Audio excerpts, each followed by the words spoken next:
Monsieur le ministre, au-delà donc de nos voisins de l'AES, le Mali partage des frontières avec 5 autres pays. Les tensions avec un de ces pays particulièrement se sont exacerbées ces derniers temps. Nous parlons bien évidemment de l'Algérie qui a abattu donc un drone des FAMA dans la nuit du 31 mars au 1er avril. On a protesté, le Mali a donc protesté. Comment évoluent vos relations depuis ? Bon, avant d'appeler à l'évolution, il faut savoir d'abord ce qui s'est passé. Le Mali et l'Algérie sont des pays voisins, mais ce qui s'est passé est un acte inamical et un acte d'agression parce qu'un drone des forces armées maliennes a été abattu sur le territoire malien, un drone en opération pour combattre des groupes terroristes qui cherchent à attaquer, à déstabiliser notre pays. Ce n'est pas un acte amical et nous l'avons condamné. Et il est inacceptable que notre pays soit agressé de cette façon. Nous sommes en train de le gérer. Et nous avons demandé à la partie algérienne, en tout cas aux autorités algériennes, de nous donner des informations indiquant que cet aéronef est entré dans leur espace ou a été abattu dans leur espace. À ce jour, nous n'avons aucun élément probant qui nous ait été. Le communiqué du gouvernement a donné toutes les données géographiques et autres par rapport à cette question. Donc nous attendons une clarification de cette question. Mais pour qualifier l'acte lui-même, quoique nous sommes quand même des pays voisins. En tant que pays voisins, des relations saines ne peuvent pas être bâties si notre voisin héberge, entretient et soutient des groupes terroristes qui créent la menace et la déstabilisation au niveau du Mali. Les relations ne peuvent pas être assises sur ça. Le Mali a toujours œuvré pour essayer d'avoir une relation amicale avec les autorités algériennes.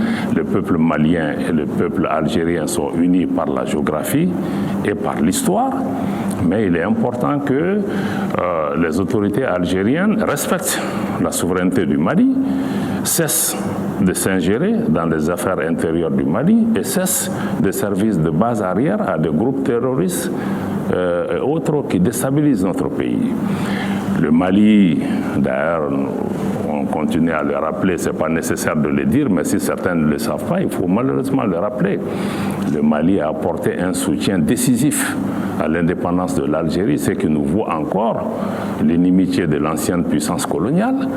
À Gao, l'ancien président Abdelaziz Bouteflika, en tant que chef du FLN, a été reçu là-bas et le peuple malien a apporté un soutien décisif à l'Algérie. Donc le Mali ne s'est jamais situé.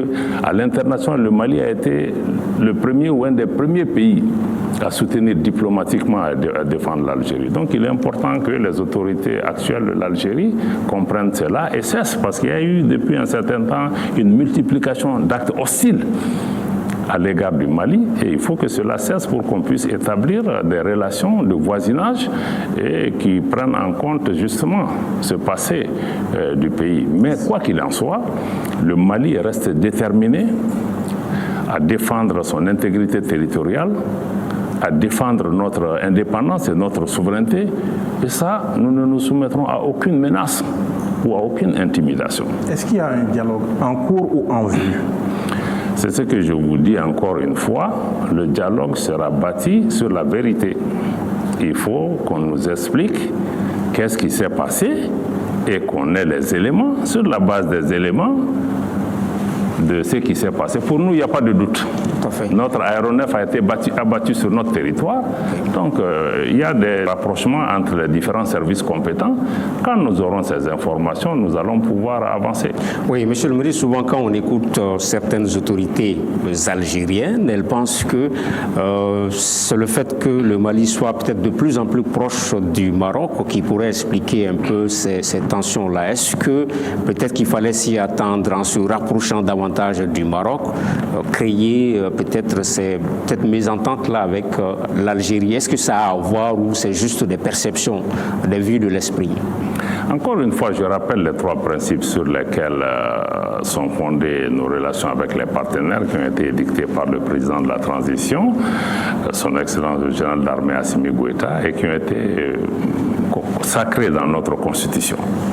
Le respect de la souveraineté du Mali, le respect des choix souverains du Mali et la prise en compte de ses intérêts vitaux. Le Mali ne demandera la permission à aucun État pour définir sa diplomatie. Nous voulons une diplomatie autonome, nous voulons une diplomatie indépendante, une diplomatie qui se fera sur la base des intérêts du Mali. Donc, ceci dit, nos relations avec chaque pays sont nos relations avec ce pays, mais tes amis ne sont pas nécessairement mes amis et tes ennemis ne sont pas mes amis.